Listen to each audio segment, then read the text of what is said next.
자, 창세기 세 번째 시간 가져볼까요? 이제 1장 2절 넘어가겠습니다.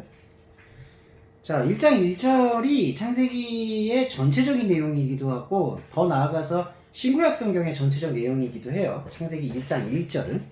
자, 그리고 1장 2절부터 이제 그 첫째 날부터 여섯째 날까지의 과정을 설명하고 있습니다.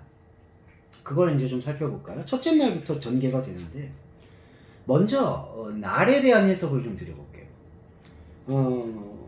여러 가지 신학적으로 다른 얘기도 있지만 조금은 핵심적인 내용을 짚어드리면 첫째 날, 둘째 날, 셋째 날, 넷째 날 이렇게 되는 과정이 물리적인 세계와 공간의 창조 과정을 기술하는 것만이 아니라, 물론 그것도 포함이 될 수는 있겠는데 그게 하위 개념이라는 거예요. 그러니까 물리적인 공간이 창조되는 것을 변증하기 위해서 쓰고 있는 것은 하위 개념이고, 핵심 개념은 뭐냐 하면 첫째 날이든 둘째 날이든 여섯째 날이든 모두 하나님이 그리스도를 보내셔서 그리스도와 우리가 하나가 되어지는 그 구원의 과정, 곧 파라행위 과정이라고 표현할 수 있어. 창조행위 과정.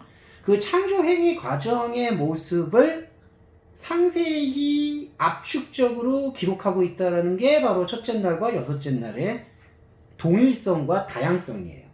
동일성은 뭐냐 하면은, 쉽게 말씀드려서 첫째 날도 인간의 창조 과정, 둘째 날도 인간의 창조 과정, 여섯째 날도 인간의 창조 과정을 얘기한 거예요. 그거를 다른 맥락에서 풀어보는 거죠. 근데 왜 다른 맥락에서 풀어볼까요? 우리 인생도 다양성이죠. 자, 하나님이 볼 때 우리 크로노스인 인생을 풀어주셨을 때 거기서 획일적으로 모든 감정의 순간들이 동일한 게 아니죠. 그러니까 여러분, 감정만으로 놓고 봐도 어제 보았던 하늘과 내일 보았던 하늘이 같을까요? 그리고 관계도 마찬가지예요. 어제 봤던 어머니와 오늘 봤던 어머니가 같을까요? 아니요, 다 달라요. 이게 또 마찬가지예요. 우리의 인생의 과정을 하나님께서 섬세하게 배려하셔서 여섯째 날이라는, 그 첫째 날에서 여섯째 날이라는 인간이 느낄 수 있고 인간이 행할 수 있는 모든 과정의 숫자적 의미를 압축시켜서 각 날의 인생에서 나타날 수 있는 창조의 모든 다양성을 담아낸 거예요. 그래서 첫째 날과 여섯째 날이 모두 한 날들이 독립적으로 구원의 과정을 다루고 있다. 그렇게 이해하시면 돼요. 자, 근데 이제 여섯째 날이 특별히 그게 더 상세하게 기술됐다, 이렇게 생각하시면 되는 거죠. 여섯째 날에 이제 하나님이 자기 형상을 따라서 사람을 만드시니까. 자, 그렇게 이해하시면 될 것 같고, 그거를 토대로 오늘은 첫째 날 부분을 한번 좀 살펴볼까요? 땅이 혼돈하고 공허하며 흑암이 깊음 위에 있고 하나님의 신은 수면 위에 운행한다. 요거 한번 원어를 한번 접하면서 같이 가시니까 좋을 것 같아서 볼게요. 그 베하 아레스 하야 토후 바보후, 그 다음에 그 베 호세크, 이렇게 돼요. 이게 이제 처음에 뭐냐면 땅이 공허하고 혼돈하게 있다, 이 뜻이에요. 자, 근데 아까 말씀드렸죠. 이 땅이 뭘까요? 자, 그리스도인이 되어야 돼요. 그러니까 잠재적 그리스도인이라고 표현할 수가 있겠죠. 그러니까 사람은 모두 그리스도인이 되어야 되는데, 지금 2절부터 시작한 첫째 날에 지금 이 환경이 뭐냐면 그리스도인이 되어야 돼, 생명이 되어야 될 땅이 혼돈하고 공허하다는 뜻이에요. 혼돈으로 쓰여있는 이 토우라는 거는 비워져 있다는 뜻이에요. 그러니까 혼돈이라는 게 좀 번역이 적절하지 않아요. 혼란스럽다는 건 뭐가 막 채워져서 뒤엉켰다는 뜻인데, 이 토우라는 히브리어는 비어있다, empty라는 뜻이에요. 비어있다, 텅 비어있다. 그리고 두 번째로 보후, 이게 공허로 번역이 됐는데, 이 보호라는 단어는 사로잡혔다라는 뜻이 더 강해요. 무언가에 사로잡혔다, 비어있어서 사로잡혀있다, 무가치한 것에. 그러니까 땅이 혼돈하고 공허하다라는 뜻을 그 순차적으로 번역을 해보면, 생명을 만나야 될 땅인 우리가 텅 비어 있어서, 이것은 뭐에 대해서요? 하나님에 대해서, 말씀에 대해서 텅 비어 있어서 무가치한 것, 그러니까 하나님과 아무 상관이 없는 것에 사로잡혀 있다는 뜻이에요. 땅이 혼돈하고 공허하다, 비어 있어서 말씀에 대해 비어 있으니까 그 자리에 무가치한 것이 이 땅인 우리를 사로잡고 있어요. 그 사로잡고 있기 때문에 이 사로잡고 있는 상태를 두 번째로 뭘로 구현시키느냐? 흑암이 깊음 위에 있다, 이렇게 얘기를 해요. 흑암이 지배해요. 이 흑암이 뭐냐? 호세크, 어두움인데 어두움이 바로 무가치한 것과 동일시가 돼요. 그러니까 여기서 어두움이 하나님 의미에서의 긍정적인 어두움이 아니에요. 호세크. 긍정적인 어두움은 나중에 말씀드릴게요. 여기서의 어두움은 하나님을 모르고 잃어버린 상태에서 방황하는 어두움이에요. 호세크. 그 흑암이 지금 토후 위에 또 둥둥 떠다닌다 이렇게 얘기를 하는 거예요. 토후가 시면인데 시면이 뭐냐? 아비스예요. 이거 헬라어로 번역하면. 그러니까 끝이 없는 구렁. 자, 어둠이 우리 존재를 지배하니까, 땅을 지배하니까요. 하나님을 모르는 게 지금 지배하고 있죠. 하나님을 모르는 게 지배하니까 우리는 땅으로서의 본래 기능을 못하고 계속해서 끝간데 없는 무간지옥을 살아가게 된다는 뜻이에요.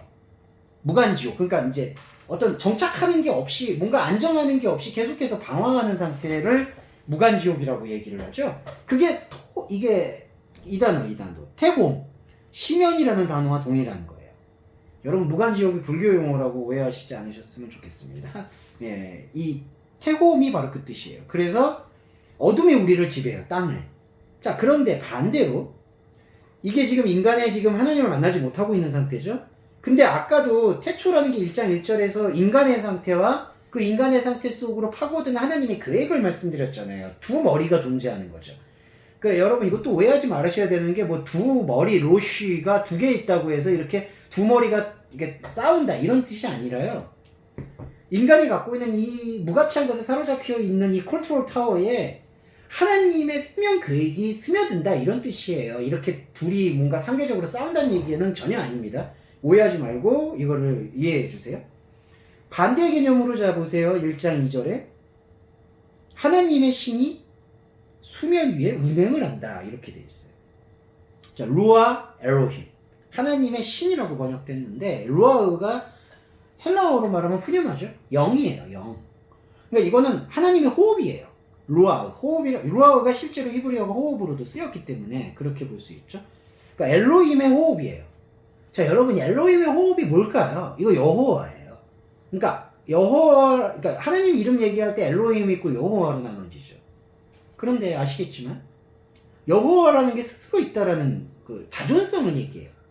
자존성이라는 것을 신성과 동일해요. 그러니까 눈에 보이는 것에 의존하지 않더라도 스스로 존재할 수 있는 상태가 바로 자존성인 여호와예요. 그 여호와의 움직임이 바로 이 루아인 거죠. 영의 흐름. 영은 보이지도 않고 잡히지도 않지만 우리 안에서 실제적으로 역사하는 힘이다. 이렇게 얘기하죠. 그러니까 하나님의 영이 바로 그런 역사를 얘기하는 거예요. 하나님의 역사. 자, 그럼 하나님의 호흡인 하나님의 루아는 어떻게 되나요? 자, 수면. 자, 펜의 한마임. 그 물의 얼굴 위에서 라하프가 등장해요. 여기 분사인데 운행한다. 운행한다인데 운행한다는 게 이게 품는다, 날개친다, 이렇게 움직이다 이런 뜻이에요. 근데 이 움직이고 날개치고 품는 이 뜻이 총체적으로 무엇인가 생명을 잉태하려는 자궁의 속성을 닮았다는 거죠. 그러니까 생명을 낳을 수 있는 게 이제 아델포스 자궁이잖아요. 그러니까 이 하나님의 호흡이 뭔가 품은 거예요. 뭘 품었냐? 물을 품었어요. 근데 여기서 물은 뭐의 다른 말이죠? 하아래치인 땅의 다른 말이 되는 거예요. 여기 처음으로 물 등장했죠. 한마임. 근데 마임이 무슨 뜻이죠? 물이 생명이에요. 그리고 이 마임이라는 히브리어는 물이라는 뜻으로도 쓰이는 게 아니라 정액이라는 뜻으로도 쓰여요. 여러분, 정액이 뭐죠? 남성이 생명을 일으키는 생식적인 생산 기능의 상징이잖아요. 그러니까 이 물이라는 의미가 단순히 물이어도 이거는 생명이죠. 솔직히. 단순히 물이어도 생명이에요. 그러니까 이 땅이 갖고 있는 곧 그리스도인이 갖고 있는 정체성이 그리스도를 만나게 되면 생명에 대해서 눈 뜨잖아요. 그와 마찬가지로 이 땅이 그러므로 물의 다른 이름이 되는 거예요. 그러니까 하나님의 호흡이 우리의 물을 죽어있는 어떤 흑암에 사로잡혀 있는 상태만이 아닌 당신의 생명으로 품겠다라는 걸 여기서 같이 얘기하고 있다는 거예요. 1장 2절에 첫째 날의 처음에. 그러니까 땅은 현재 현상적으로는 혼돈과 공허에 사로잡혀서 어둠에 묶여있기 때문에 우리가 아비수스 곧 태홈 그 끝을 모르는 무간지옥 속에 빠져 있지만 반대로 동시에 하나님의 영은 그렇게 어둠 속에 사로잡혀 있는 우리에게 생명을 잉태할 수 있는 물의 가치를 헌사하고 있다. 이렇게 이해해 보시면 1장 2절의 해석이 저는 타당하게 와닿으실 거라고 믿어요. 자, 이 부분까지 보고 또 다음 시간으로 볼게요.